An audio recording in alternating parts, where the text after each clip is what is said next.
အရေးကြီးဆုံးအရာကမျှဝေရင်မျှဝေသလောက်ကိုယ်စိတ်လည်းချမ်းသာလာတယ်ဆိုတဲ့အမှန်တရားပဲအားလုံးပဲမင်္ဂလာပါဒီတစ်ခါဖတ်ပြချင်တဲ့စာအုပ်လေးရဲ့နာမည်လေးကတော့မျှဝေရင်ပေါ်များကျွယ်ဝလာတဲ့စီစဉ်သူစာသာဂိုဝွန်ကလေးသူငယ်ဖွံ့ဖြိုးတိုးတက်မှုသူတည်တနာဌာနရုပ်ပြအန်းဆိုဟီကျောင်းစုဟာညီလေးနဲ့အတူတူနေ့လည်စာကိုစားနေခဲ့ပါတယ်။ဝါဒါအကြိုက်ဆုံးငါးကင်နဲ့ကြက်ကောင်လုံးကင်ပဲ။အသားညပေါင်မုံနဲ့ပစွန်စပါဂက်တီချုံမြင်နဲ့ချစ်စကိတ်ထစ်တောင်ရှိနေပါရောလား။ကျောင်းစုဟာညီလေးကိုပြောခဲ့ပါတယ်။မထီနဲ့ငါအကုန်စားမှာ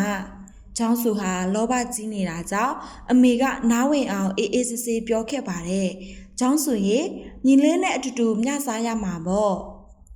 ဘာလို့မဖြစ်မနေမျှစားရမလဲတယောက်တည်းအကုန်စားချင်တာပါဆိုနေ့လယ်စာကိုအကုန်စားပြီးနောက်မှာကျောင်းစုဟာနှုတ်ခမ်းလေးဆူရင်ပြောခဲ့ပါတယ်ကျောင်းစုရဲ့အခုကစပြီးအမေပြောမဲ့စကားကိုတေချာနားထောင်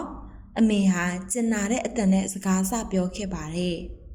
ကျောင်းစုရဲ့ပန်းချံထဲမှာရှိတဲ့ထိုင်ခုံကိုတယောက်တည်းနေရာယူထိုင်နေမယ်ဆိုရင်တခြားလူတွေမထိုင်နိုင်တော့ဘူးမလားဒါပေမဲ့နည်းနည်းလေးပဲဦးစားပေးလိုက်ရင်တခြားလူတွေလည်းထိုင်ခုံမှာထိုင်နိုင်တာပေါ့ပုံဆွဲစာအုပ်နဲ့စုပ်တန်တွေလည်းအတူတူပဲတငယ်ချင်းတွေနဲ့အတူတူမျှသုံးရင်ပျော်ပျော်ရွှင်ရွှင်ပုံဆွဲနိုင်တယ်ဖြိုရင်ဖိတ်ကျသွားတဲ့တငယ်ချင်းအတွက်လက်ကင်ပဝါကိုငားပေးလိုက်ရင်တငယ်ချင်းကအရန်ကျေးဇူးတင်သွားမှာမဟုတ်ဘူးလားအမေမတရားဘူးတခြားလူတွေလည်းတားကိုဘာမှမပေးဘူးလေမဟုတ်ဘူးတားလေရထားတာတွေအများကြီးပဲလေအမေဟာကျောင်းစုရဲ့ပခုံးပေါ်အသာလေးလက်တင်ပြီးပြောခဲ့ပါတယ်။ကျောင်းစုရဲ့မိုးရွာတဲ့နှစ်မှာထီးမယူလာတဲ့တငယ်ချင်းအတွက်ဘယ်လိုလုပ်ပေးနိုင်မလဲ။မပြောတတ်ဘူး။ဒါနဲ့အတူတူထီးကိုစောင်းရင်ကောင်းမယ်မလား။တငယ်ချင်းကမိုးမမိရင်အရန်ကျေးဇူးတင်နေမှာ။ဒါဆိုရင်သားလည်းစိတ်ပျော်လာမှာပေါ့။သားမအဝတ်စားနဲ့ဖက်နှက်တွေတအားများတယ်မလား။အဲ့ဒါတွေကိုညီလေးစီမျှဝေပေးလိုက်တော့ဒါဆိုရင်ညီလေးကသဘောကျလို့အာရပရရည်လိုက်မယ်အဲ့ဒီပုံစံကိုတွေ့ရင်ဒါလည်းစိတ်ပျော်လာမယ်မလားအမေတို့ကဒီအရာတွေအပြင်အရာအများကြီးကိုမျှဝေနိုင်တယ်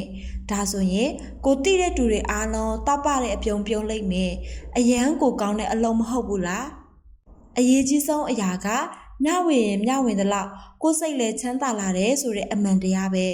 အမေရဲ့စကားကိုကျောင်းစုကခေါင်းညှိလိုက်ပါတယ်။မျှဝေခြင်းဆိုတာတကယ်ကိုကောင်းတဲ့အရာပဲ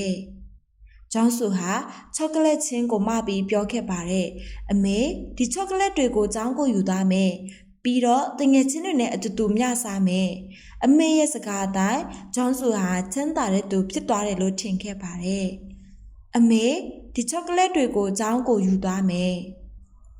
စာအုပ်လေးကတော့ဒီလောက်ပါပဲအဆုံးထိနားဆင်ပေးတဲ့အတွက်အားလုံးကိုကျေးဇူးတင်ပါတယ်စာအုပ်လေးထဲကလို့ကျောင်းစုလေးလိုမျိုးပဲတသားမီမီတွေလည်းမျှဝေနိုင်တဲ့သူတွေဖြစ်ဖို့အတွက်မျှော်လင့်ပါတယ်